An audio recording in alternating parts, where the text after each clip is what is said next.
بسم اللہ الرحمن الرحیم۔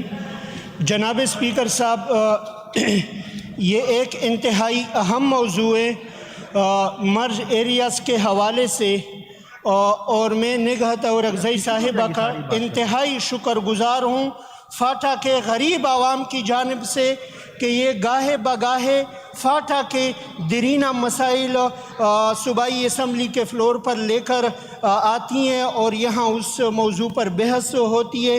تو میں موجودہ جو مسئلہ ہے جو سفران کمیٹی نے اٹھایا اور اس ایشو کو اجاگر کیا اور اس ایک حقیقت کو موجودہ ریاست قوم گورنمنٹ کے سامنے پیش کیا، کتنی بڑی حقیقت ہے، کتنا بڑا ایک اماؤنٹ ہے جو کہ 43 ارب روپے ہے، اس کا ریکارڈ کہیں بھی نہیں ہے۔ نہ ہمارے کتنے سارے محکمے ہیں، اگر گننا شروع ہو جائے تو کوئی ایک مجلس میں گن بھی نہیں سکتا ہے ان کے اخراجات۔ آپ سب نئی بات کریں نا، یہ بات تو دیکھیں بی بی نے کہہ دی ہے، ٹھیک ہے جی، ریپیٹیشن نہ کرے، کوئی نیا پوائنٹ ہے تو بولے جی بالکل ایشو وہ تو جناب اسپیکر صاحب نے بھی انہوں نے بھی جو موورز ہیں ڈیٹیل میں بات کر لی ہے۔ بالکل جی جناب اسپیکر صاحب، یہ ایک بحث ہے، بحث میں ظاہری بات ہے تحریک التوا ہے، ہر ممبر کو 8 سے 10 منٹ ٹائم ملنا چاہیے، یا کم سے کم جو فاٹا سے تعلق رکھنے والے ہیں ان کو تو ملنا چاہیے۔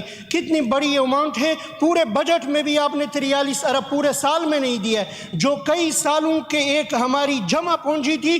یہ دیکھیں، اگر ہم اس ریکارڈ کو دیکھیں، یہ جو موجودہ 43 ارب، جناب اسپیکر صاحب انتہائی معذرت سے آپ سے التجا ہے کہ ہماری بات آپ کم سے کم صرف یہ فلور تو ہماری باتیں سنیں تو صحیح، انشاءاللہ اس کا بھی اثر ہوگا۔ میں صرف یہ کہہ رہا ہوں ریپیٹیشن نہ کرے، جی کوئی نئی بالکل، بات، یہ بات تو سامنے آ گئی۔ جی بالکل جناب اسپیکر 43 ارب کا حساب دے۔ جناب اسپیکر صاحب، میں یہ بات کہوں گا کہ موجودہ گورنمنٹ جنوبی پنجاب کے لیے الگ سیکریٹریٹ تو قائم کرتی ہے اور اعلانات کرتی ہے، انہیں تسلی دیتی ہے کہ آپ کے لیے الگ سیکریٹریٹ قائم ہوگا۔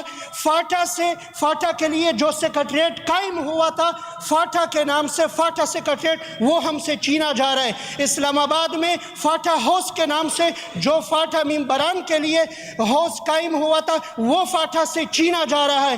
ہمیں نئی چیزیں تو نہ دو، جو پہلے سے دی ہے وہ ہم سے تو نہ چھینی جائے۔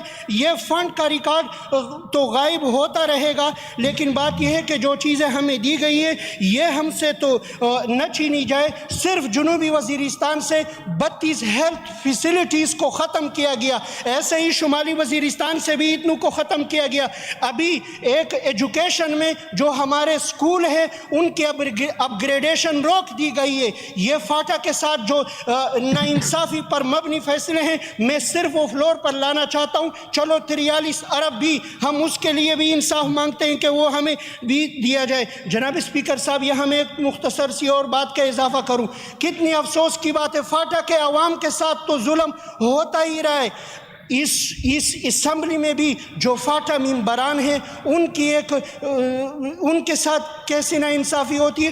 پورے پشاور ڈسٹرکٹ میں کوئی بلڈنگ ایسی آپ کو نہیں ملے گی جہاں پر گیس نہ ہو، لیکن وزیر اعلیٰ ہاؤس کے قریب، ایم پی اے ہاسٹل کے قریب، عجائب گھر کے قریب یہاں ایک بلڈنگ ہے پورے پشاور ڈسٹرکٹ میں جس میں گیس نہیں ہے۔ وہ کون سی بلڈنگ؟ وہ بلڈنگ ہے جہاں فاٹا کے ایم پی ایز رہائش پذیر ہے۔ اس ہاؤس میں پورے پشاور ڈسٹرکٹ میں گیس نہیں ہے۔ یہ ہے فاٹا کے عوام کے ساتھ اور فاٹا کے نمائندوں کے ساتھ ظلم ہے۔ جناب اسپیکر صاحب، میرے ڈسٹرکٹ میں پی ٹی آئی کے ایک کارکن کو 8 سے 10 کروڑ 15 کروڑ فنڈ دیا گیا۔ مجھے 3 سال میں کتنا فنڈ دیا گیا میں پوچھتا ہوں؟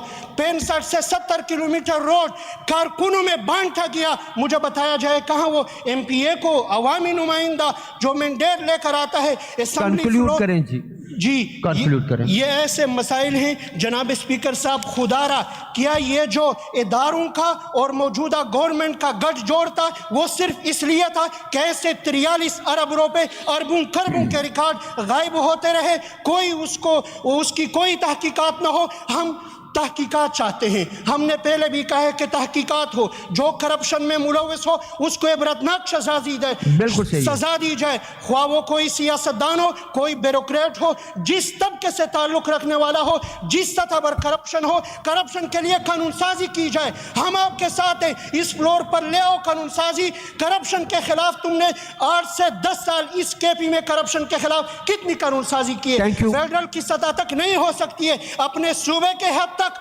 ایسی قانون سازی کرو کہ چائنا کو ہم پیچھے چھوڑیں. Thank you. Nisar Muhammad Khan short کریں تاکہ جواب بھی آئے گورنمنٹ کی طرف سے. نثار محمد خان کا مائک کھولیں. شکریہ اسپیکر صاحب. ډیره اهم موضوع چې موږ سره کومه لوبه په دې زم په حالاتو کې وشوه, 340 ارب روپۍ چې زموږ نه پټې کړې شوې, بلکې پټې کړې نه شوې بلکې زموږ په حق باندې ډاکه وشوه. دا یو ډاکه ده ځکه چې موږ ته یو ځل اعلان کړلی او موږ ته رالی او بیا زموږ نه د هغه نه واخیستلی شوې. زه د صوبایي حکومت نه دا معلومات کومه, دا سوال ته کومه د هانریبل منسٹر صاحب نه چې منسٹر صاحب د دې وضاحت وکړي چې دا کم آواز به زموږ خلاف کېدو کله چې موږ د زم د پاره تحریک چلاو چې موږ په خیبر پختونخوا کې زم کوي, بعضې سیاسي قوتونو د هغې مخالفت کوو. دا موجوده حکومت زموږ سره په هغه انضمام